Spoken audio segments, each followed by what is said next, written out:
24th October, 9:11 a.m., the Old Bailey, defendant's antechamber. Good morning to you, Mr. Naruto. Good morning, Professor. Ready for today's proceedings? No, I'm not! I hope so. I should be, even if I... Good morning, my dear fellows. Oh, Mr. Sholmes, you're here. Why, naturally, a true gentleman stands shoulder to shoulder with his friends in battle at all times. Well, thank you. I really appreciate it. I'll see you later, then. Now, Professor, we really need you to remain calm in the courtroom today. Yes. Do try your hardest not to enter the witness stand uninvited again. Oh, yes, I will. I realize it was a mistake, but my dear fellows, I must interject. Sholmes, not now. Oh, you're still here, Mr. Sholmes. What's the matter? Surely you've overlooked some praise, have you not? To be cast in my direction, Sorry? I don't follow. Must I spell it out? I, the great Herlock Sholmes, the greatest detective of worldwide acclamation, arose at some ungodly hour to be here now. First thing in the morning. A miracle, you must agree. It's 9 o'clock, Sholmes. Look, I'm not a morning person either, but it's not like it's 7 in the morning you're up. Well, if I must agree, then... As you know, my sleep is quite impregnable. Iris had to employ her full gamut of tactics. She pulled the covers off, shook me, poked both cheeks, pinched me, and kicked me from the bed. Then she poured a bowling cup of her latest experimental blend on my face, and at last I was bestirred. Oh my god. Oh my. Iris has been busy. Iris doesn't have it in her to go that far. She's too nice. Ah, I sense the spirit of a fellow scientist, one who relishes the infinite possibilities of blending tea. I'm the one worthy of praise here, not Iris. This is my victory. Sorry to cut in. Hello, Gregson. Oh, Inspector Gregson. Good morning. Gregson, my dear fellow, why the grim expression at this delightfully early hour? Oh, I don't know. Maybe because I've been confronted with a grimmer expression, eh? Dear me, are you going to take that insult lying down, Professor? What? I don't know! Poor Professor. Anyway, here's the paperwork you asked for. What paperwork? Ah, I took the liberty of requesting it yesterday. I have a feeling it may prove useful. You wouldn't believe the hoops I had to jump through to get this brought out of the archives. It's the professor's autopsy report. That mass murderers? Who killed 5 members of the aristocracy. He was found guilty in a closed trial 10 years ago now. It was all done under wraps, and he was quickly executed soon after the trial. It's all in here. Killer's autopsy report. The autopsy report of the mass murderer known as the Professor, who was tried and found guilty by closed trial 10 years ago. I don't know what to say. Thank you, Inspector. Seriously, Gregson? Yes, much obliged, Gregson. You've been very nice to us. Us lowly lot at the yacht are just doing what we can. In the shadow of the great Detective Sholmes, of course. Are you alright, Gregson? You've been super helpful. Are you sure you're okay? Well then, Professor Hairbrain, this is it. Today we're gonna lay all this to rest at last. I wish you the best of luck, Professor. I suppose he'll be in there today, will he? Trevor. Yes, we expect the prosecution to summon him as a witness. I'm still amazed that you managed to find him in just one day. I really owe you both so much. Counsel and the defendant, the trial is about to resume. Kindly make your way into the courtroom at once.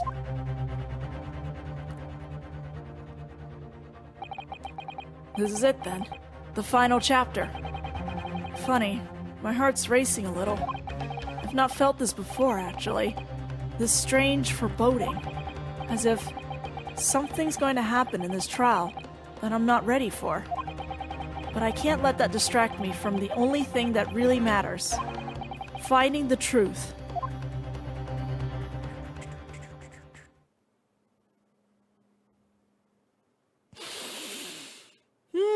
Deep breaths. 24th October, 9:30 a.m., the Old Bailey's courtroom. He's here today, everybody. Damien has entered the courtroom. In the name of Her Majesty the Queen, I hereby declare this court to be in session again. We resume the public hearing of Albert Harebrain, here present, who stands accused of murder. Are the counsels for the prosecution and defense ready to proceed? The prosecution is ready, my lord. I'm uncomfortable. The defense is ready, my lord. As promised, Lord Van Zieks has his apprentice with him. His apprentice with memory loss.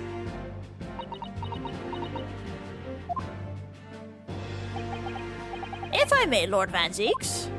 Yes, my lord.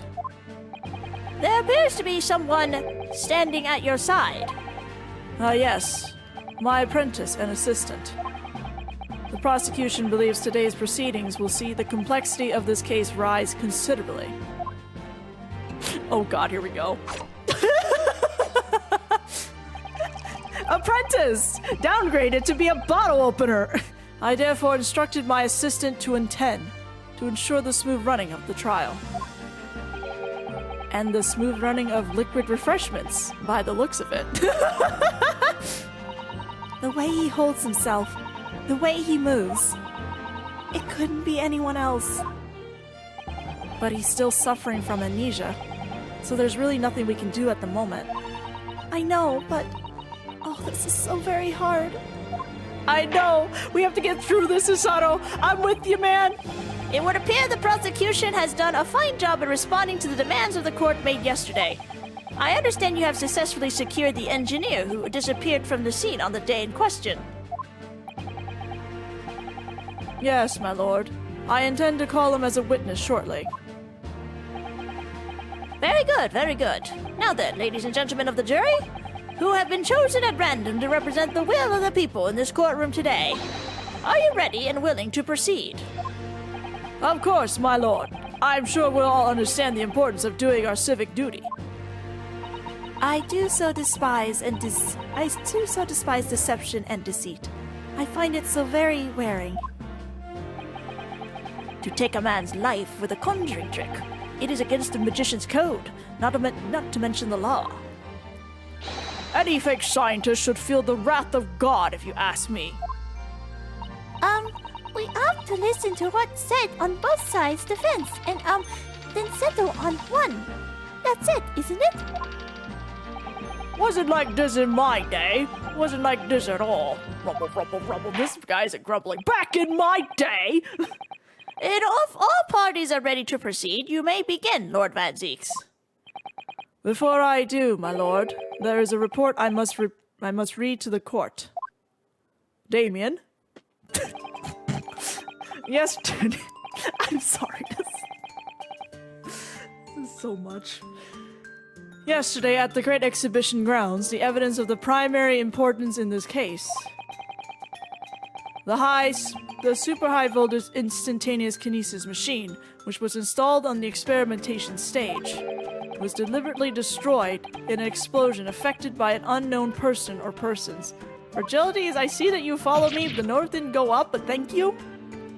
It was what? An explosion? This is an outrage.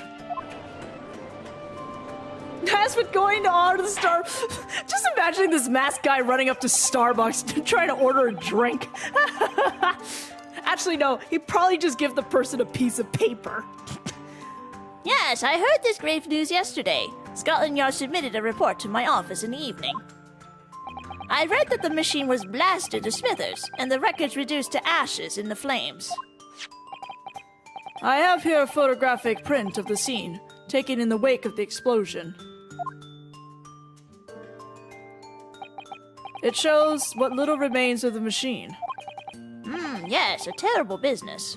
But you've opened the floor. Hey, that's gonna be useful. He did it to destroy the evidence, did he? That Enoch Drebber. The court will take this print as evidence, counsel. Post-explosion photograph. A photographic print of the experiment stage after it was completely leveled by a time bomb. The metal floor of the stage has been blown open by the explosion. A trapdoor. Late yesterday afternoon, the protection afforded to the machine by the Special Dispensation for Scientific Equipment Act was revoked. However, before a thorough investigation could begin, the investigation was obliterated from existence. As such, this will become a very different trial.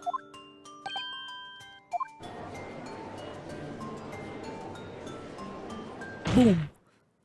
As it stands now, with no evidence on which to draw meaningful conclusions, the authenticity of the kinesis machine will remain forever in obscurity.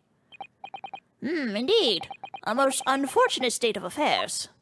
However, one thing remains clear. The victim's death was the result of the actions of the accused. Of that we can be certain, for it was the accused himself who was operating the machine, and who ultimately caused its loss of control. Objection! As Lord Van Zieks rightly says, this is a very different trial now. The accused accepts responsibility for his part in the events that transpired. He acknowledges that Mr. Asman died as a result of the accident caused by his machine's malfunction. However, unbeknownst to the professor, he was being deliberately deceived by a pair of very clever fraudsters. Names, counsel, if you please. The engineer, Mr. Enoch Drebber, and the victim himself, Mr. Odie Asman. So what exactly were these two men up to behind the defendant's back? The defense intends to expose that information, thus establishing the inequivocal innocence of the defendant. Rubble, rubble, rubble, rubble, rubble, rubble, rubble. Disciple in HD, man. Thank you, counsels. The positions of the prosecution and defense have been clearly stated. Lord Van Zieks, summon your first witness, please. At once, my lord. The prosecution calls the engineer, Mr. Enoch Drebber, to the stand.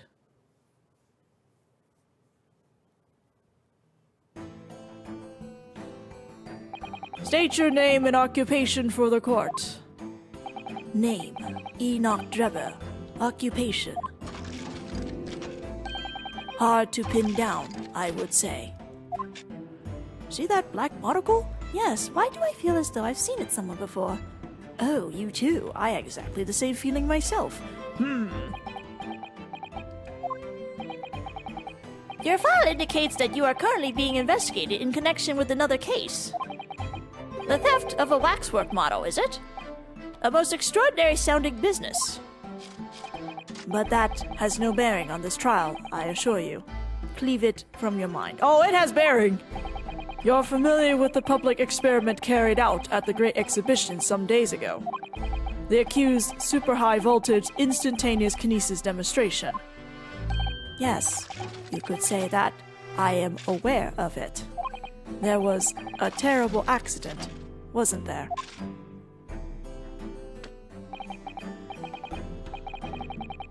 It was you, Mr. Drebber, who constructed the vast machine used in the experiment. Sorry, I had a moment of thinking because I'm sure somebody has taken the model of the apprentice and removed his whole, mask and hood and everything, and cloak, and did this and implemented that animation that he's doing without it. It has to exist somewhere. Or so our investigations indicate. Can you confirm your involvement? Yes, I constructed it, in precise accordance with the blueprints. But that's all. Then the court would be very interested to hear your thoughts about the machine, I'm sure. Here we go!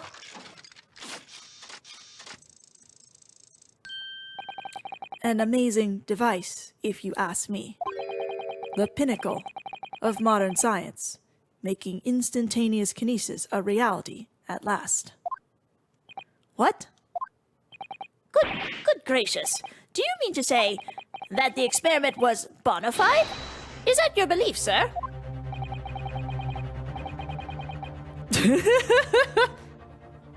Yes, that is very much my belief. Such a waste that it blew up. Objection!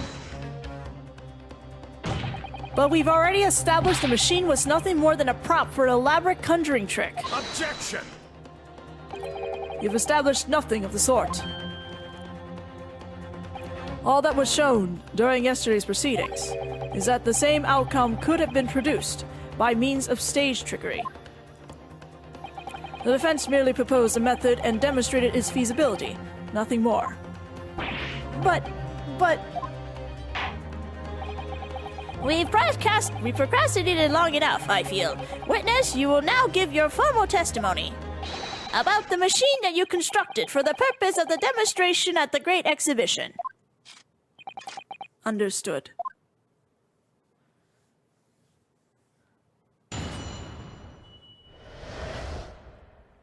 The kinesis machine.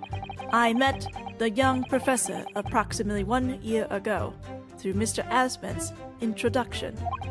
He provided me with the blueprints, and I constructed the machine to his precise specification. It was no trick. If the whole show was a fraud, it would have required a body double. Tell me, did the victim have a twin? All the spectators saw the birdcage appear above their heads and then crash headfirst into the crystal tower. A terrible accident, I grant you. Perhaps the science on which the machine was built was flawed somehow. I'm crying as instructed. It's too soon to cry! A body double? That goes without saying, surely. To give the impression that something has moved when in reality it hasn't. It's a basic conjuring principle. The deception cannot be achieved without substituting the original with a fake at some point in the performance. But would I be right in saying you haven't managed to establish anything along those lines? Ugh. Incidentally, the prosecution has already confirmed that Mr. Aspen had no twin siblings. It's my understanding that this witness is well versed in conjuring artfulness. But such talents do not indicate that he was actually able to accomplish what he claims. Namely, the construction of what, by all accounts, must have been an extremely complex scientific machine. Trevor in HD is amazing. Whatever do you mean? Yesterday's proceedings brought the true nature of your past exploits to light, Mr. Trevor. Indeed it did, my lord. As a swindler who preys on innocent scientists to elicit government grant money through conjuring know-how. Yes, it's true that I possessed considerable knowledge of stage magic. But crucially, my scientific knowledge more than matches that of any academic in the field. Investigation of the witness's workshop attests to that claim, my lord. As evidence, the police found this Royal Society trophy for young talent in science there. Yes, that's true. We spotted it there ourselves. If our hypothesis is sound, it can always be forged into a physical manifestation with sufficient skill. Though I may have sold the secrets of some deceptive wiles to sniveling, talentless scientists in the past. Would you therefore assert that the explosion of the machine was an unfortunate accident? Or, of course, a deliberate act of murder carried out by misuse of the science? Rubble. This guy sounds kind of bitter. Counsel for the defense, your cross-examination, please. Yes, my lord.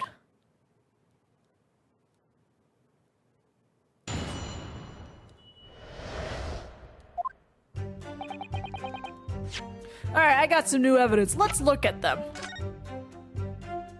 Alright, the whole is definitely gonna play a role later. Anyway, redacted for confidentiality. Thanks, Gregson. The professor, death by hanging confirmed at midnight, 17th June. Courtney Stevens? Hello? Courtney Stevens? Didn't we see a Steven in another autopsy? In a different case?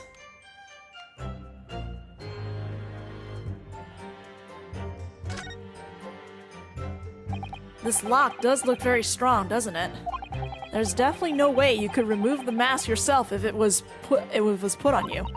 What a terrible way to treat someone, even a convicted criminal. I know. It's starting to make me livid, actually. Mr. Naruhodo, please. I mean, just think about it. Imagine if you had an itch on your cheek all of a sudden. You'd be utterly helpless. Valid? Well, yes, that's true. But I'm not sure that warrants quite so much anger. Oh, right. Sorry. I mean, I'd be angry.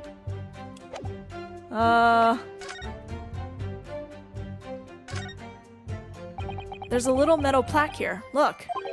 Fostering burgeoning talent for the future of scientific discovery. It seems rather ironic, doesn't it? But clearly Mr. Drebber really was a very talented scientist.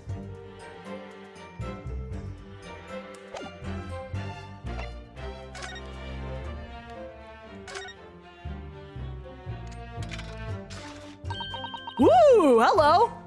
What a wonderful machine! Oh yes, because there's blood on it. It's very wonderful. You really love contraptions like this, don't you? Oh yes, anything mechanical I find absolutely irresistible. Almost irresistible, surely. Well, whenever I see a pocket watch, for example, I can't help myself. I simply have to take it apart. That's worrying. Yes, Father tells the time by rumblings of his stomach now. He's giving up having a watch. Poor Professor Mikatoba. How many watches have you demolished, Susato? Look, Mr. Naruhodo. What is it? On the bellows, just here. There seems to be some very dark red stains. Yes, you're right. It looks like blood, actually. Oh my. I'm sure it's not what you're thinking.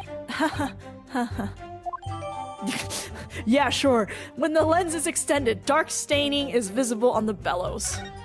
Yep, it's definitely not what we're thinking. Not at all. Oh, look. The cover came open. Ooh, this is so cool. Yes, now, there should be a glass plate inside. You have to change the plate with each new photograph you want to take, you see? Something wrong? There is no plate. It's been removed. What a pity. But I suppose if you think about it, this wouldn't be the actual camera that was used at the time.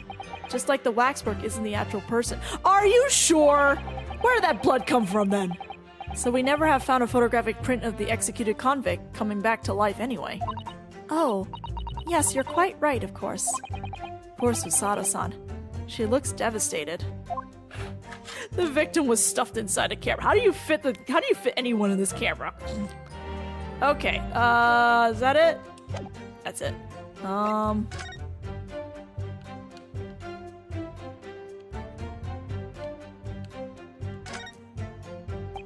This piece of glass is almost as thick as it is wide. Yes, I've never seen anything like it. If you were to compare it to a human, only Mr. Sholmes has such thick skin. There's really no need for such a comparison, Mr. Naruhodo, as you well know. Anyway, it can only be from the Crystal Tower, surely. Yes, I think so too. It was probably made especially to meet the demands of that great structure.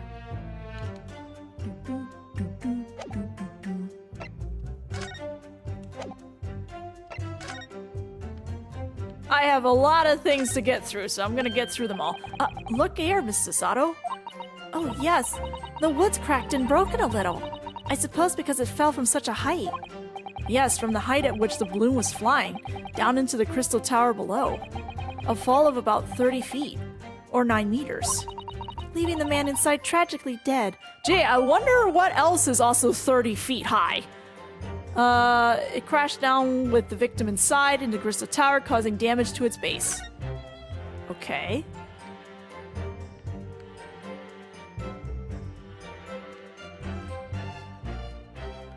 Nothing else to add to that? Okay. Okay, I think that's all the evidence that we needed to look over, because I needed to do that. Hold it! Let's talk, sir! So you are already acquainted with Mr. Asman himself? Not really. By chance, I'd seen his name mentioned in the papers. That's all. But I had no interest in his private affairs. If he was an unscrupulous investor, it was no concern of mine. As long as people pay their bills, I take up my tools and construct what they ask for. So why did Mr. Asman approach you in particular then? Who can say? I presume because my name is associated with excellence in engineering. Not to mention excellence in fraud.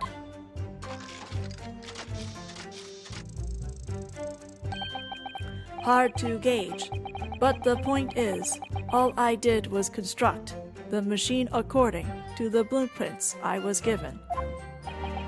In other words, the kinesis machine was built on solid scientific principles. Yes, you might say that. Professor Harebrain certainly has a mind like no other. Hold it! It's clear that you have both scientific knowledge and knowledge of conjuring magic, however. The more knowledge you have, the better equipped you are to handle whatever comes along. But your implication is that I furnished the machine with some trickery, I think. It's a possibility that we have to explore. Unfortunately, though, the machine has been blown to Kingdom Come. So there's really nothing left to explore, is there? It appears that the kinesis machine was fitted with a timed explosive device of some kind. And there's nothing left of that device either. Not a single shred of evidence remaining, I hear. He must have planned all this from the outset. But in any case, it is abundantly clear that the experiment couldn't have been a trick. Hold it! Of course, that's it. Mr. Asman was a twin. Objection! We have established this already, Naruto. Perhaps my learned friend wasn't listening earlier. Mr. Asman had no twins. Or siblings. No, I heard you before, but the thread of hope hadn't quite left me. The demonstration could have been a trick if there was somebody who looked sufficiently like the victim. But Dr. Sith absolutely ruled that out as a possibility. Thank you, Damien. It is beyond question that the victim himself, Mr. Asman, did move from the stage to the Crystal Tower. The fingerprints found at the scene attest to the fact. So it can't have been orchestrated using someone who looked identical to Mr. Asman then. What are you thinking, Mr. Naruto? Oh, no, nothing. Just that the idea of someone who looked identical to the victim is playing on my mind. Hold it! It crashed head first, you say? According to the many witness reports from those there at the time, yes. Were you not there at the exhibition grounds on the day?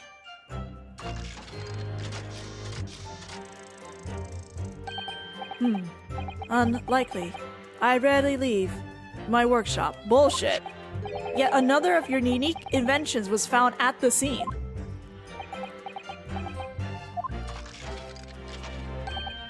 Well, it was the unveiling of a machine I labored over for many months. I saw it clearly with my own eyes, the birdcage plummeting headfirst into the tower. What a surprise! I believe the victim's neck was broken from the headlong fall, wasn't it? How would you have come by that information? Even an infernal recluse like me reads the newspapers, you know. According to the reports, 2 injuries were apparent on the victim's body. Yes, he'd been stabbed in the chest by a screwdriver, believed to belong to the defendant, and he had a broken vertebrae as a result of the fall from a considerable height. Correct. My learned friend has been doing his research, it seems. Do we know which injury was the fatal one? Sadly, not. Forensic science is not yet at a level where such things can be determined. What we do know is that the victim died having sustained both injuries at some point during the experiment. And since he was found in the birdcage with his neck broken, it's obvious that he fell from a considerable height. I suppose that's hard to deny. A terrible accident. Ugh, Hold it! I did not mean to read again. So you understood the science, did you? Not in the slightest. Oh, right. As I've said a number of times, I'm an engineer. My job is to manufacture according to the blueprints I'm given. I would be inviting manifold problems if I foolishly allowed my brain to digest the ideas behind them.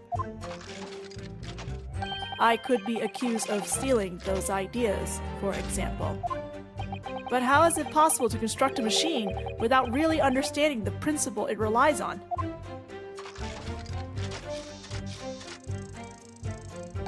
Well, you're practicing law without really understanding the principle it relies on, aren't you? Oh. A very good point. Stand up for yourself, Mr. Naruhodo. The point is, the experiment resulted in instantaneous kinesis taking place. As such, the science must be sound. Yes, and really, experimental results are all that matters when it comes to proving a hypothesis. He's certainly very sure of himself. What do you think, Mr. Naruhodo? Well, now that the machine has been completely destroyed by yesterday's explosion, it's going to be impossible to argue its authenticity one way or the other. But if we're unable to establish that it was a piece of staged trickery rather than genuine science, we will have no grounds on which to demonstrate Professor Harebrain's innocence. Both Mr. Asman and this man in the stand tricked the professor and used him. They took advantage of his naivete and his unbending belief in his work, and I won't let them get away with it. And seeing as the professor is an old friend of Lord Van Zeek's, what on earth must he be feeling towards Drebber? What truly a mystery.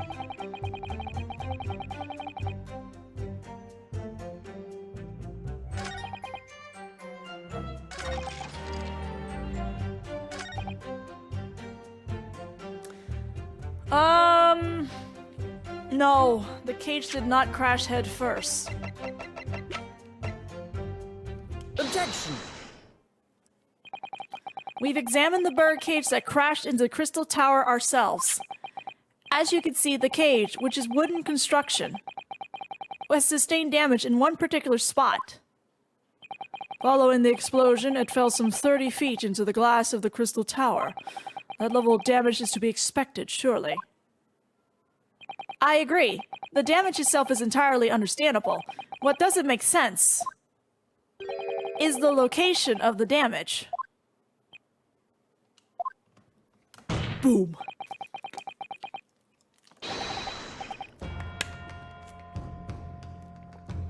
All the breakages in the wood are at the base of the birdcage, not at the top. What are you saying?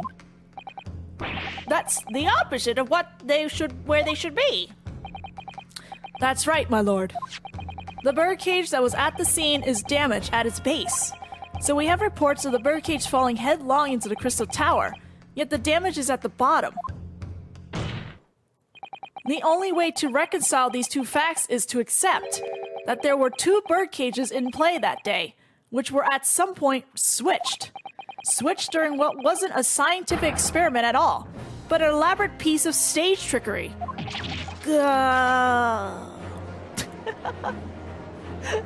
Sorry, I'm trying to figure out what to do with Drebber right now. good gracious, explain yourself, witness, because he clearly speaks in a robotic way, so... Well... If we examine the facts, there's only one logical conclusion we can draw. The damage on the base of the birdcage clearly indicates that it crashed tail first into the tower. Objection! But multiple witness reports claim it fell head first. The birdcage materialized in the sky next to a balloon flying over the stage, following a spontaneous explosion, at an altitude of some 60 feet above ground level, which is approximately 18 meters. It then proceeded to fall some 30 feet into the crystal tower in the ensuing deflagration. Witness reports amid such chaos are notoriously unreliable. Objection! But the victim's neck was broken. Objection! He plummeted 30 feet inside a heavy wooden cage. However he fell, it would be unsurprising to find one or two of his vertebrae crushed.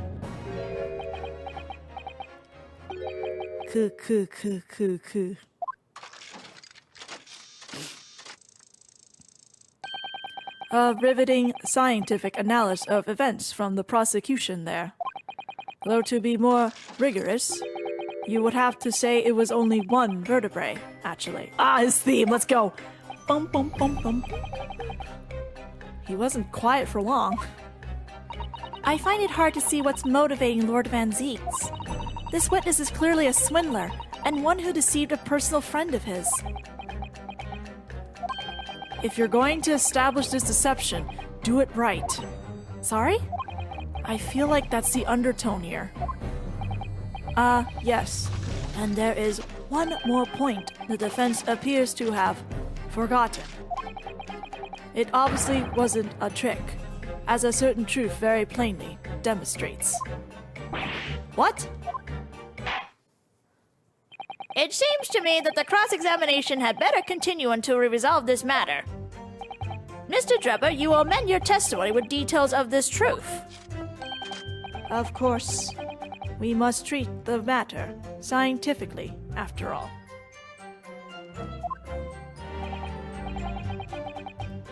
Ugh, I nearly had him there. Let him do the robot, I guess.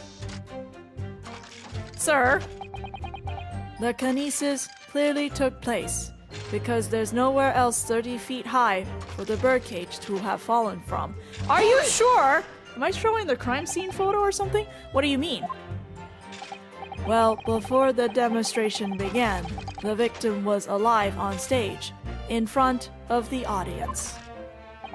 Yes, there are a lot of witnesses who saw Mr. Asman on the experimentation stage, that's true. And the victim's neck broke as a result of an impact following a fall. Logically, therefore, the victim must have fallen from somewhere.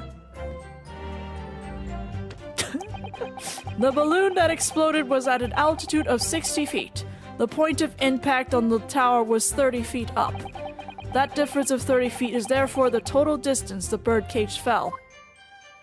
And there's no other location from which the cage could have fallen that distance if it didn't drop out of the sky.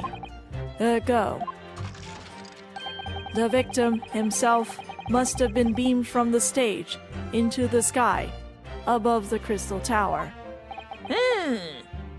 A trenchant scientific analysis. Dear me, every time I hear it explained, it sounds increasingly plausible. You know, Emma Sky would love this case, but also be very angry at it. Oh, yes. It's all very well thought out. Certainly all the spectators on the day saw it.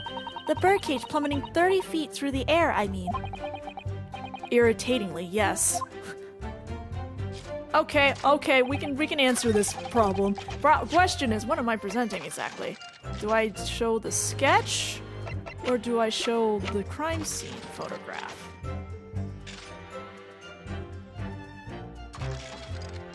I think...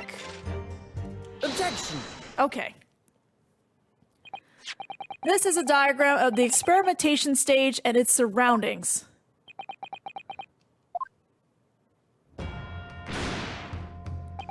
We know that somehow the birdcage appeared in mid-air before falling down in the Crystal Tower. A fall of about 30 feet, or 9 meters. However, if you examine the diagram carefully, you'll see that there is one other possible location from which the birdcage could have fallen. The same distance of 30 feet. No.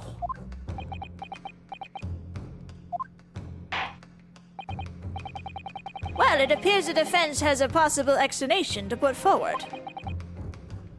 Go ahead, counsel. Yes, my lord, of course. You will indicate the place to which you are referring on this same diagram. The alternative location from which the birdcage could possibly have fallen the requisite 30 feet. Take that! If it had fallen from here, the birdcage would have plummeted the same 30-foot distance. Objection! If that's my learned friend's claim, I suggest he demonstrates for the court. Personally. Huh? And you may consider this a parting gift, counsel. Oh god, this thing is being sensitive. Ugh, I feel like I just hit the deck from 30 feet up anyway. Okay, am I not... Don't give me recourse to make the next fall from 60 feet up, You will indicate the place to which you are referring, the same diagram. On the same diagram. Okay, do I hit the top? The alternative location from which the birdcage could have possibly fallen the requisite 30 feet. Here, then? Take that! Okay. The place I'm referring to is here. But that's where the birdcage would have been to begin with. Which is exactly my point, my lord. Yes, the birdcage was in the machine on the stage, but what we must also consider is the height of the stage itself. Go on, counsel. It turns out the experimentation stage was built at a considerable height above ground level. If you look at the diagram, in fact, you'll see it's at about the same height above the ground as the balloon was above the crash site. You know, I wouldn't be surprised that's where people have a lot of trouble, honestly, because of how the dialogue is worded there, what they're looking for. When the experiment got underway, the machine and the birdcage were engulfed in steam.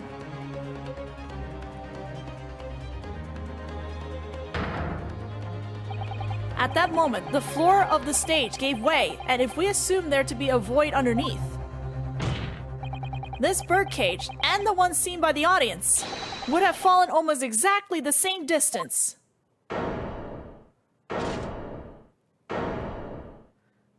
Take that. Once again, my lord, this all points to the fact that there was not one birdcage, but two. Objection!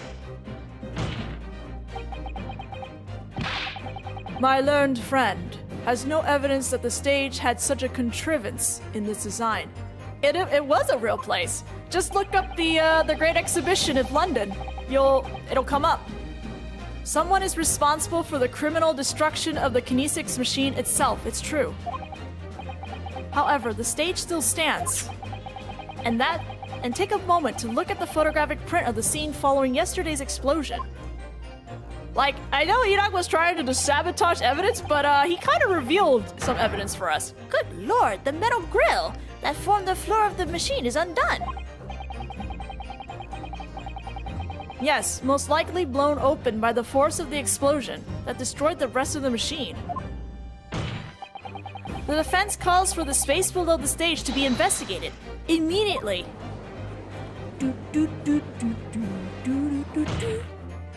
Mr. Drebber, it was you who built the kinesis machine. Which means that it was you who built the two bird cages that were used to carry out this deception.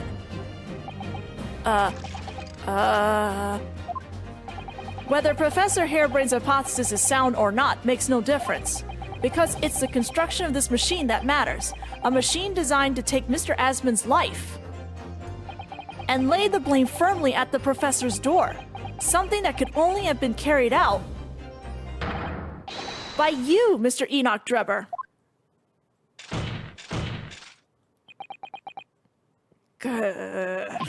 Wah!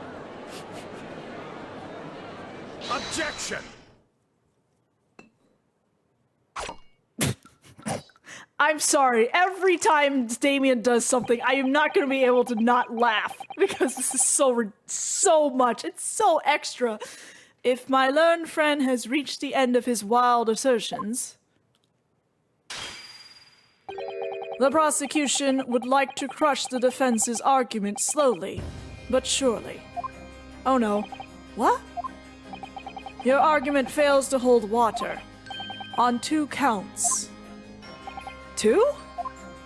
Firstly, before and after the experiment, this witness went nowhere near the kinesis machine. Every relevant member of the staff from the exhibition has attested to that.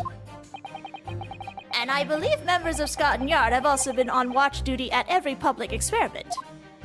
In other words, Mr. Drebber had no opportunity to switch the alleged pair of bird cages. Objection! But I've already explained why he wouldn't have needed to. The nonsense with the crossbow. That doesn't bolster your case at all. The man who disappeared from the stage and the man who crashed into the tower are one and the same. The forensic investigation team's report is unequivocal at this point. Unequivocal. Maybe we should look at that report. And the second flaw in your assertion is a distinct lack of motive. Why would this man have wanted to take the victim's life? He had no reason to do so. A motive? Do I have to think of everything myself? Yes, unfortunately. Welcome to the defense attorney life. I have here a contract provided by the witness. What contract is this, my Lord Van Zeeks? The contract into which Mr. Drebber entered with the victim, Mr. Asman. It reads, Mr. Drebber is to receive 30% of all remunerations from government grants or other incomes. 30%? Certainly very favorable contractual conditions.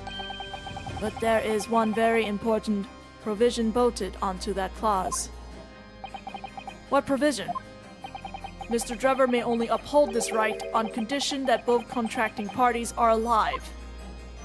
In other words, if neither of us were to die, the contract would become null and void.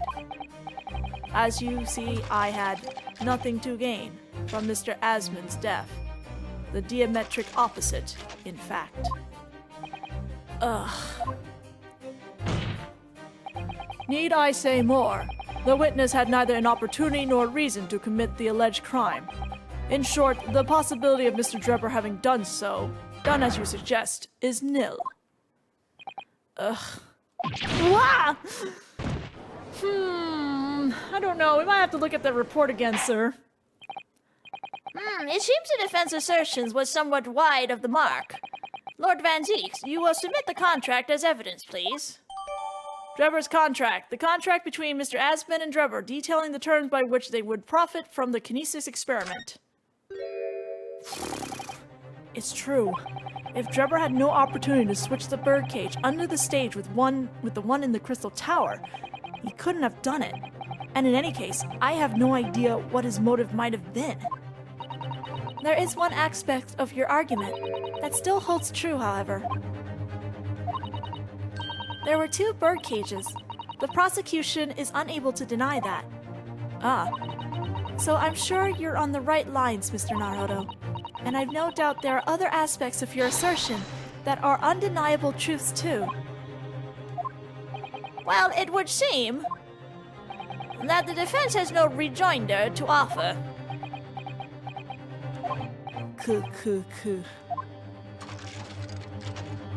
Well, I must say, I'm a little surprised. I came here to testify about the machine I built, and instead my reputation is defiled. But the prosecution counter has set the record straight, I think. It's impossible that I'm the culprit. Objection!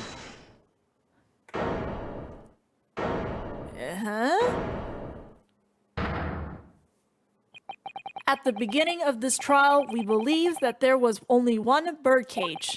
Yet now we know there must have been two. In other words, there was more to the demonstration than we realized at first. I think it's abundantly clear that the same applies to the culprit. Get to the point.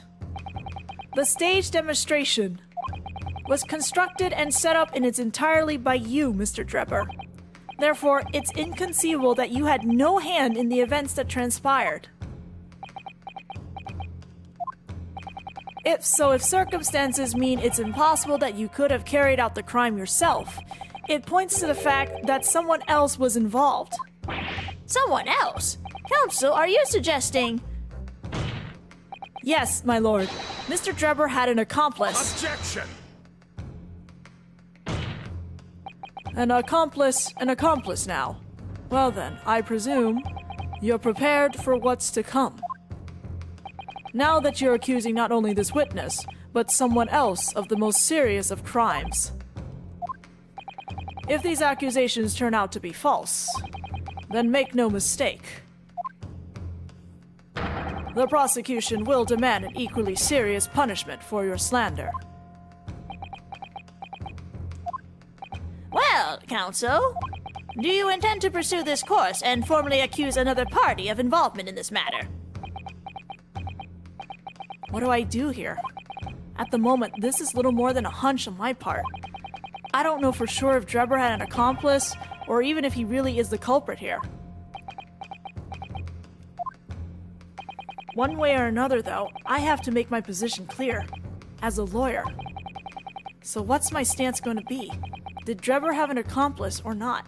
Let's name the accomplice. The defense is ready to name Mr. Drebber's accomplice.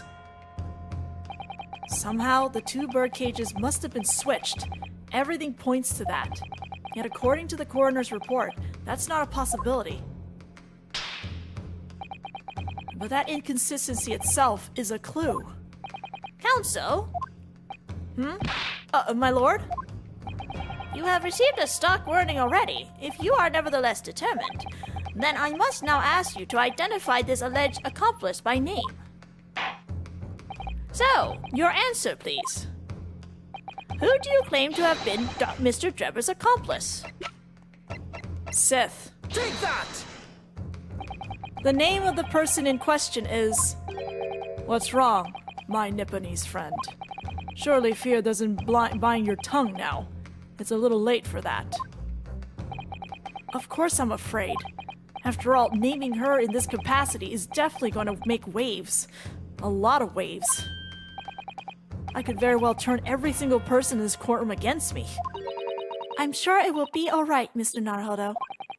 Thank you, Miss Sato. The enemy always appears larger than life, but you'll appear exactly the same to the enemy. All right then, here goes. You kept us waiting long enough. Your answer, counsel. Now. The person who colluded with Mr. Drebber in order to carry out this wicked crime is Scotland Yard's coroner, Dr. Courtney Sith. What the blazes are you talking about? Dr. Sith?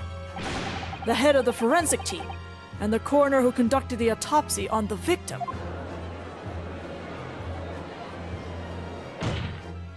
We know there were two bird cages, so who could have carried out the switch to complete the illusion? The accident happened in front of a huge crowd of spectators, and the area was immediately sealed off. Then everyone, police officers included, were banished to make way for the forensic investigation team. When else could the switch have occurred? It can only have been in that team's presence.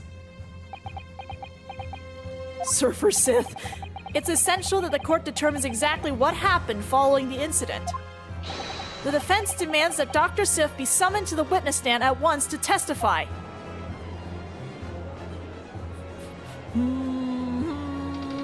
Naruhodo, you are entering a Shark Tank? You've got a nerve, lad! Standing up there, dragging the yard's name through the mud! I didn't mean to. I know the woman very well. There's no better dead room worker out there. How dare you call her a criminal? My learned friend's imagination appears to be wilder than the East End at night. But the recklessness of your accusation aside, there's another grave problem with your argument. One which the prosecution demands you addressed at once. A grave problem? Oh my word. Who do you claim acted as the victim's doppelganger? What? Certainly if the birdcage containing the body of the victim was exchanged for another, that cage must have also have contained a body. And yet, no missing persons or accidental deaths of anyone even remotely resembling the victim have been reported. Which means there was no one, dead or alive, who could have fulfilled the role of a body double for Mr. Asman. What if it was not even a person at all? Not a real person, anyway. That's true. If my argument is that there were two bird cages, then there must also have been one person inside each. But I don't know if I got an answer to this yet. Have I? What can I do to reveal how this body double stunt was achieved? Present evidence. Very well.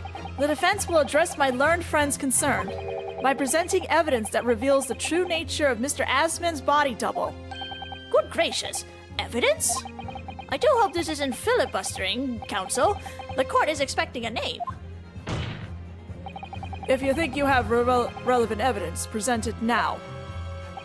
The body double and the birdcage were hiding inside the balloon that was floating above the stage, which means that any witness would have only seen them from 60 feet away.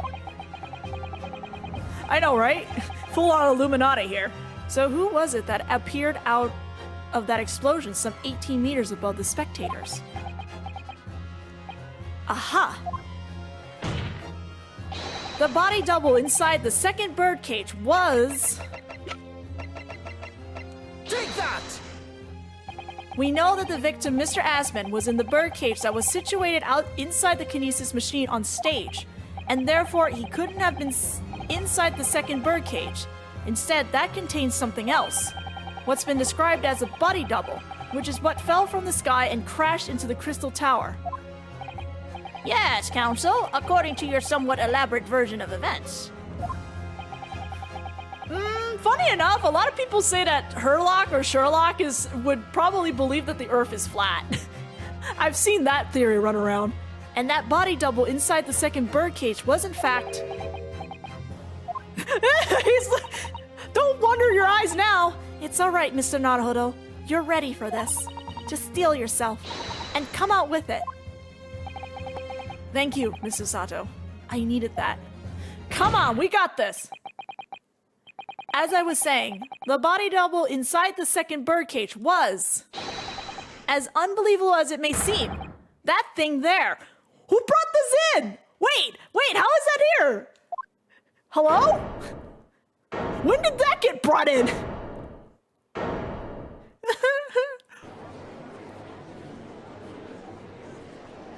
Oh boy. Objection! Oh boy. Open your eyes and look into mine, my Nipponese friend. Hello. Now tell me, what are you playing at? Stand firm now, Ryunosuke. This is the time to show your Japanese spirit. Let's go! As the court will observe, this is a waxwork model. Baby slap, no!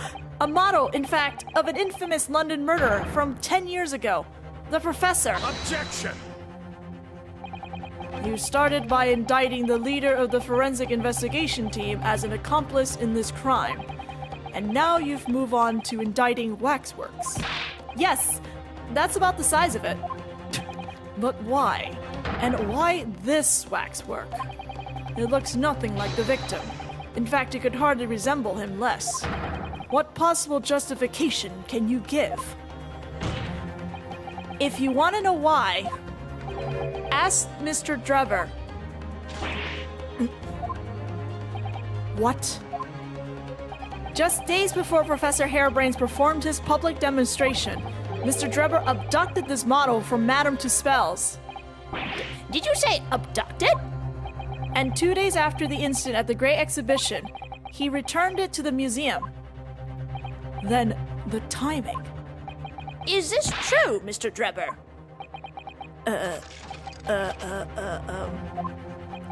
At first, I couldn't see why Mr. Drebber would have stolen the waxwork and then give it back again.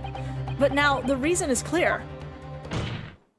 He took it so that he could put it inside the second birdcage as a body double for Mr. Asman. Objection! Tinfoil hat, Naruto. Are you hearing this, ladies and gentlemen of the jury? Are you hearing the defense's astonishing proposal? Look, I found some glass with this thing, okay? That the witness fabricated this vast machine with the intention of deceiving some wretched scientists. That he did so in collusion with the country's finest coroner, on the public stage in front of a vast audience. And that, to effect the deception, he used a waxwork model that in no way resembles the victim. Are we really to believe this far-fetched tale? What do you decide? Objection! Baby slap! Wait! Yes, if you put it like that, of course it sounds implausible. My lord! I need to speak, if you please. Go ahead, Mr. Foreman. Myself and my colleagues have reached an agreement. Of course you guys did. Very good. In that case, ladies and gentlemen of the jury, you will state your leanings for the court to hear now. Guilty! Guilty. Guilty! Guilty! Guilty. Guilty! I don't like Juror 2's voice. I don't think it quite suits her. Alright, summation examination time! Also, I just realized we never got a summation on the first day. So, as indicated by the foreman, the jury has reached a consensus. I knew that was going to happen. We shall get through this, Mr. Naruhodo, as we always do. And uncover some new truths along the way. I'm quite sure. Yes, I agree. I'm going to have to appeal to the jurors as usual, and see if I can persuade them to change their minds. The defense will now embark on a summation examination. Are you and your fellows ready to proceed, Mr. Foreman? We are, my lord. Very well. In that case, I ask you now to state clearly for all present to hear the grounds on which each of you has decided that the defendant is guilty of the crime of which he is charged.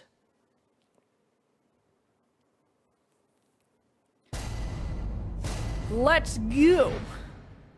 The jurors' contentions. I've known that woman for years. She'd never be an accomplice to anything. It's utter nonsense to think those two would ever be conniving with one another. Oh dear, this is most troubling. But surely the waxwork the man stole is nothing to do with the coroner, is it? I've had my own problems with members of the police. I do not trust them much. I've seen no rigorous proof that this waxwork was ever inside the cage. Birdcage, it's conjecture.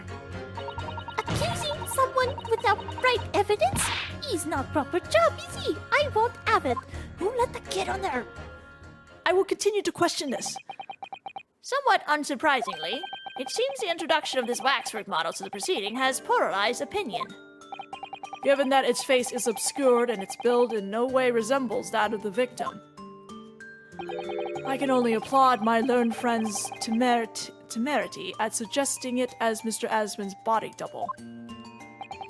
Yes, the applause is deafening, and yes, I know it seems extraordinary, but that's the point.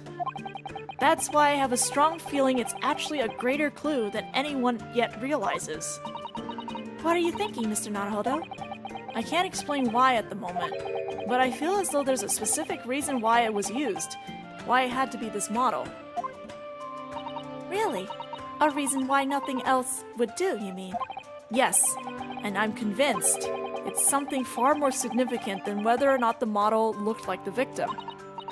Well, if that's the case, We must prevent the trial from ending prematurely at all costs. Yes, I agree. I have to find a way out of this. If you are ready, counsel, you may proceed with the summation examination.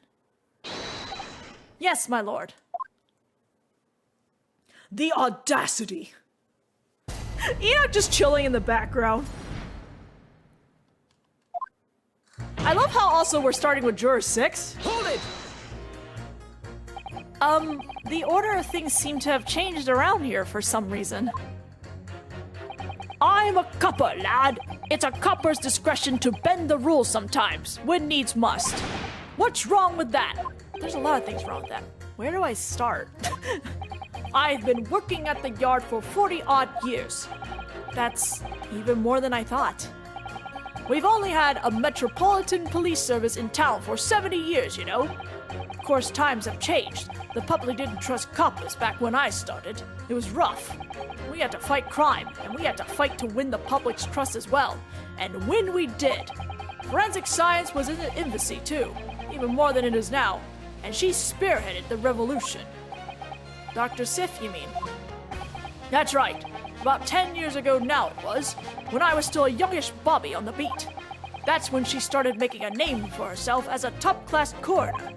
And now look at her, head of the forensic investigation team, and a woman no less. Well, you won't hear me complain, is what we all dreamt of back then, I tell you.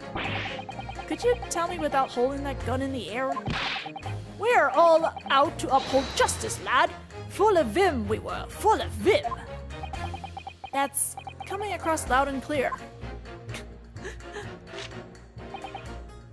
Hold it! But we're only just starting to understand this case. What are you reading there, sir? The man behind those murders on Solar Pond Street was caught 2 days flat. That's real policing for you. That's really not relevant to this case, is it? You're wrong there. You're wrong there. Because it was Dr. Sith in charge of examining the bodies, and it was evidence arising from her work that led to the arrest of the scoundrel responsible. Oh. That's right. Oh, that woman is at the forefront of this country's fight against crime. The idea that she's somehow involved in this murky business is a load of tosh. Old tosh. I thought it was up to me to press the jurors, not the other way around. Hold it! Why would you assume that? Well, quite simply because that unsettling swindler has no relation with the woman, does he? True. As it stands, we don't know of any connection. Oh gosh, but it would be delightfully romantic if they were somehow to have a mutual interest in the waxwork. Romantic? A woman of society such as myself views everything in terms of relationships, you know. Well, you learn something new every day, even if you don't want to. One might wonder about a possible relationship between the defendant and this coroner woman. Or perhaps between the defendant and the handsome prosecutor just there. This woman may be more astute than I've been given her credit for. She's a shipper. She ships people. If that's the woman's stance, then perhaps demonstrating some connection between the waxwork and Dr. Sith would be enough. Yes, I agree. As soon as we have even a whiff of a connection, she'll be the first to know. Hold it! What sort of problems? Let's just say we have run into each other on numerous occasions while I've been performing on the street. Right, I see. Obviously, artists such as myself cannot appear on stage as we work in close proximity to our audience. So we perform our great magic in parks, on street corners and the like. But the police use any excuse. My day? Back in my day? But the police use any excuse to make our lives difficult. Sometimes they even cook up a story to extort monies from the poor. Well, that's definitely not right. Yes, and it's why I say that if you trust the police, you will have trouble. But here you are, claiming this waxwork model was stolen to star in an illusionary spectacular. The idea is so wild. I think I will take my chances and believe the authorities on this occasion. This is how the public at large views Scotland Yard, is it? Our own police force in Tokyo is not even 20 years old yet, is it? Perhaps we should view what happened here in London as a measure of what may happen at home. Yes, like a Scotland yardstick. I wonder how policemen would feel listening to the way this juror speaks about the force. Very angry. I'm sure he'd have a word or two to say in response. He did, but we'll get back to him later. Hold it! But you claimed the whole instantaneous kinesis demonstration was a trick. That I did. But there's more than one way to pull a rabbit out of a hat, isn't there? Sorry? I grant you, given that this cage appeared from a mist, an explosion, there have been no need to use a real person. But if a waxwork had been used, the culprit could at least have had the decency to make it look like the victim. I'm not sure exactly how much criminals are governed by decency. The point is, if you're going to make a claim about the waxwork being inside the birdcage, you need to give us some evidence. Without that, it's just not science. I suppose we should expect nothing less than a logical argument from a fellow of the Royal Society. But that perhaps means his mind could be changed if we manage to present suitable evidence. Evidence that the Professor waxwork was inside that birdcage. Can I produce that or not? I have nothing at the moment. Well, I can state quite categorically, sir, that we have no evidence at the present time. That much was abundantly clear before that brassy proclamation, I assure you. And why you can count on the fact that I shan't be changing my leaning. Oh dear. That proclamation was even brassier than yours, Mr. Naruhodo. If only we had some evidence. Things might be different, though.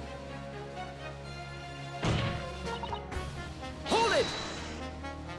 I've got to ask, why have you brought that corn into court with you? Colonel Cobb, he's been growing back in the farm. Picked him off on my way into town. He's a proper nibbler, he is. Yes, the nibbling seems to be taking quite a while. Maybe it could wait until after the trial? Oh, I don't like the sound of that. You need colonels at times like these.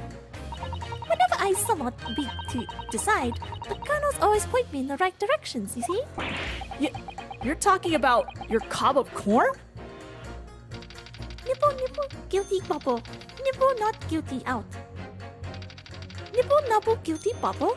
Nibble, not guilty out. Nibble, nubble, guilty bubble. Nibble, not guilty out. Nibble, nubble, guilty bubble. Nibble, not guilty out. What is this? She likes me not? It's like pulling petals. Perhaps it's akin to fortune-telling with flower petals like people do back home? So Professor Harebrain's fate is to be decided by a cob of corn. Could you not at least wait until we've had more time to find the truth before deciding on the defendant's guilt? Oh, I don't know about that. Me Tom's awfully full already. Amazing. I know it seems a little far-fetched to think that the waxwork model of the professor was in that birdcage, but on the other hand, it explains a lot. If there really is a reason why that particular waxwork had to be used as Mr. Asmund's double, we must do everything we can to make the jurors understand it. The truth is, I'm not sure that's the key to this, but it's the most puzzling part of it, too. In that case, you should see what additional information you can glean whilst trying to change the jurors' minds. If you can read a book whilst eating a rice cracker, Mr. Naruhodo, I'm sure you can do this. Right, yes.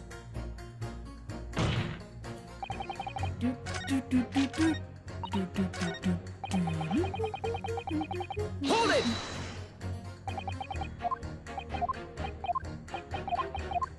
Not in my day.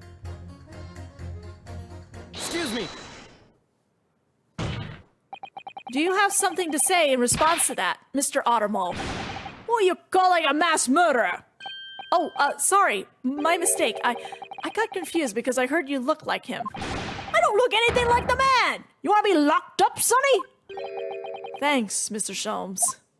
Well, that's your fault for believing. Perhaps we could move on. I was really wondering if you had something you wanted to add in response to what juror number 3 just said. And clearly you do. Back in my day, back in the good old days, it wasn't like this. What was it like, sir? We worked our fingers to the bone to earn the public's trust, we did. And by Jove, we earned it. People respected us back then. Respected you? No one would have called a coroner into question in them days. A coroner's report was the hallmark of an investigation done right, especially when Dr. Courtney Stevens put her name into it. She was the best of the best, and the apple of the... Hold on a minute. What are you talking about? Who's Courtney Stevens? Sorry. Got a bit carried away there. Stevens is Dr. Sif's maiden name. Her maiden name? So that was before she was married. Of course, yes, silly me. It's Sif now, isn't it? Stevens. I'm sure I've seen that name somewhere recently. Hello, Diesel Shoes. Anyway, the point is there were the great days of policing. Not like now. Sorry to interrupt, sir. But do you think you could change your statement to include that name? Well, yes, I don't see why not. She was Courtney Stevens back when I knew her, of course. A legendary coroner even then. Oops. Hold it! She was legendary, was she? What did you say? That woman is still the best coroner in the land, head of the forensic investigation team. Dude, are you like part of her fan club? Legendary was your description, sir, not mine. Rubbish! That word never passed my lips. I never describe anybody that way ever, not if they were still in the game.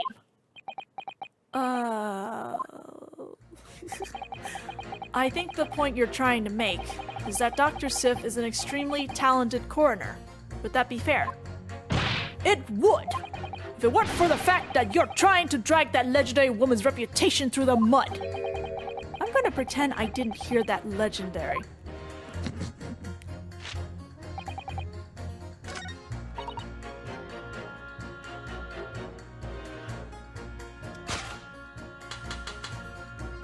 Objection!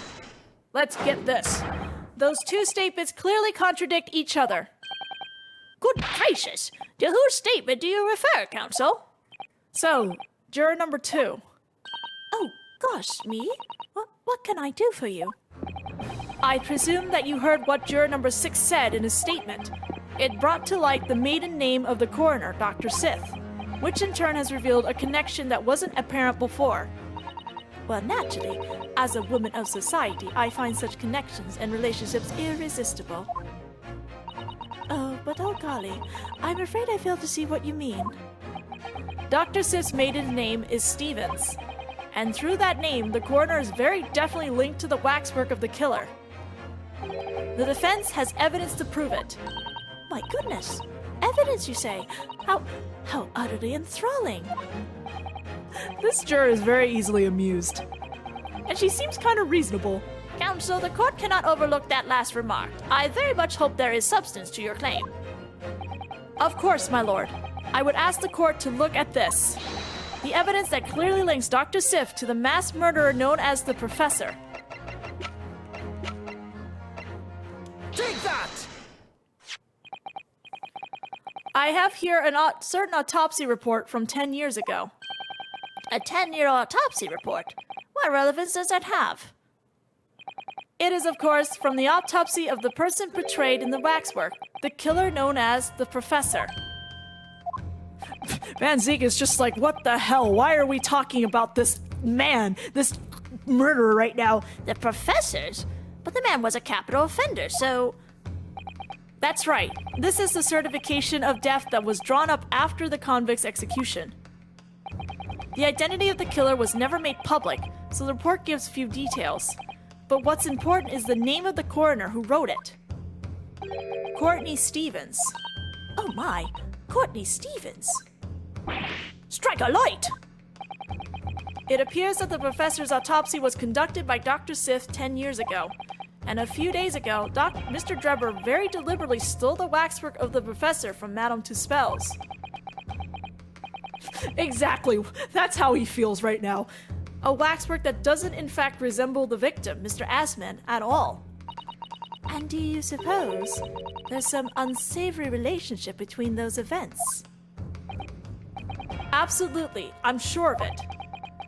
There's no doubt in my mind that the Professor case is at the heart of a link that we have yet to uncover. Between Dr. Courtney Sith and Mr. Enoch Drebber. Hidden links, mysterious connections, secret relationships. This is all most extraordinary. Yep, she's a shipper. She definitely loves her romance novels. We're surely obliged now to explore this further.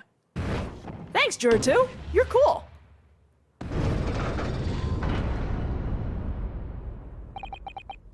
Quite right. We can't let this trial come to an end now.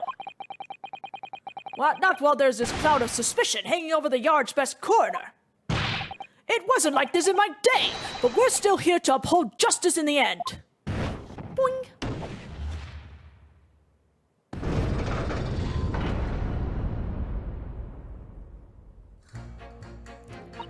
It's the Professor. That's what links that frightful swindler and the coroner.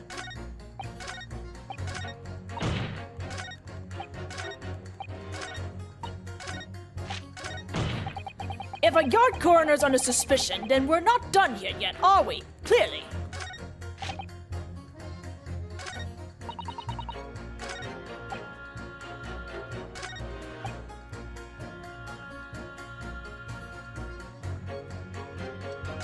Oh, wait.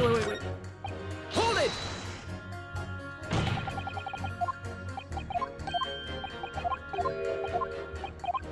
I'm into it, sure, too. Actually, I have something I'd like you to see, sir. Oh? I must warn you that I firmly believe it's only wise to trust men in white coats. Yet you're wearing a black suit, so given your jet black outfit, I don't mind admitting to a sense of trepidation here. I'm wearing a blue suit, but that's fine. So you don't trust anyone in black. Looking in the mirror must be very trying. Naruhodo, your sass is so good! Take that! What's that? A piece of glass. It was unusually thick for glass. Yes, it's a piece of broken glass that we found inside the jacket on the waxwork. As you say, it's not ordinary glass though. It's very thick and clearly made for extra strength. Much like the special glass that was developed for the construction of the Crystal Tower. The Crystal... Holy smoke! Exactly, the centerpiece of the Great Exhibition, where the very instant we're talking about took place. On the day in question, the birdcage fell from above and smashed through a window of that special glass. From whence this small piece originated, is that it? Precisely. So, what do you say? Now that clear evidence in support of the assertion has been placed before you. Well, as I said, I only trust men in white coats as a rule. However, when the reasoning is sound, it's fair to say color shouldn't come into it.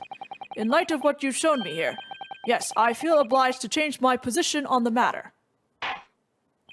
In that case, Juror number 4, you will amend your statement now, please.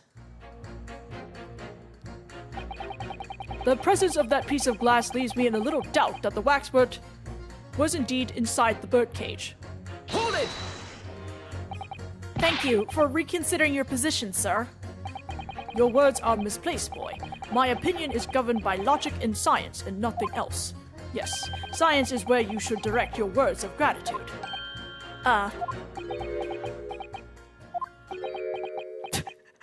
What's the matter with you?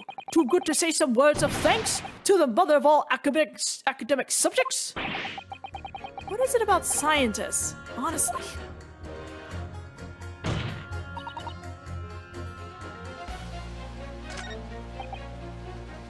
Am I pitting this thing with the kid? I am pitting this with the kid. Objection! I'm pitting it with the kid. These two statements clearly contradict each other. Good gracious. To whose statements do you refer, counsel? If you could put down your corn for a moment, juror number 5. Oh, you mean me? You've pointed out that it's wrong to make an accusation without evidence, but the accusation of the waxwork model was inside the second birdcage on the day in question is not without supporting evidence, as the defense demonstrated to the jurors sitting beside you. Oh, is that right? Would it be fair to say you didn't follow the argument? I don't understand much besides Colonel Cobb, to be honest. So who let the kid up there? Of course you don't.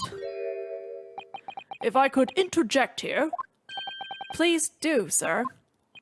Now that this assertion of yours about the waxworks has been backed up by some solid evidence, it would be wrong of me as a man of science not to pursue the matter further. Was this a joke pit or something, Takumi? God. Oh, well, me too then. Sorry? If this brainy gentleman says he's right, then he must be.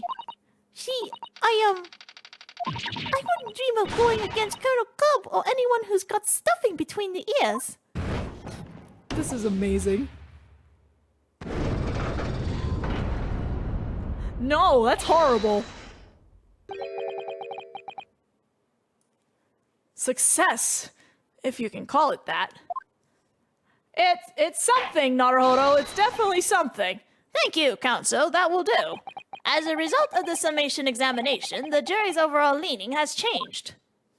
2 jurors now called guilty, and against 4 who called not guilty. Accordingly, the court has failed to reach a consensus at this time. And the trial must continue. We did it. Oh, well done, Mr. Naruhodo. Another wonderful victory.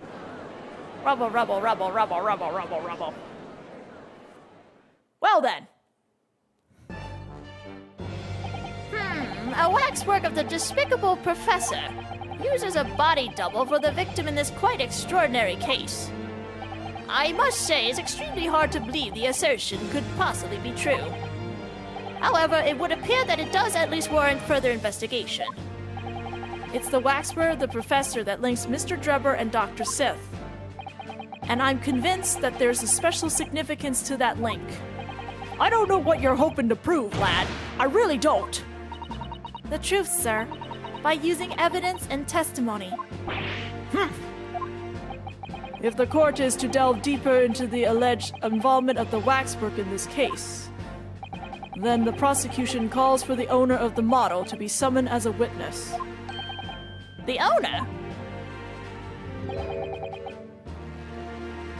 Madam to Spells. I really thought that Lord Van Zeeks would object to this whole line of inquiry. Very well, I concur. Make arrangements for Madame to Spell to appear as a witness with immediate effect. What are you thinking, sir? Listen carefully, my learned friend. Oh, yes? You should know that you're on the brink of opening Pandora's box.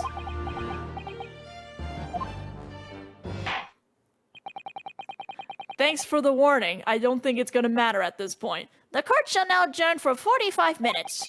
During that time, the prosecution will summon the new witness and prepare her for taking the stand. Madam to Spells, yes. I shall see to it at once, my lord. Is this a to be continue? Okay, cool. A to be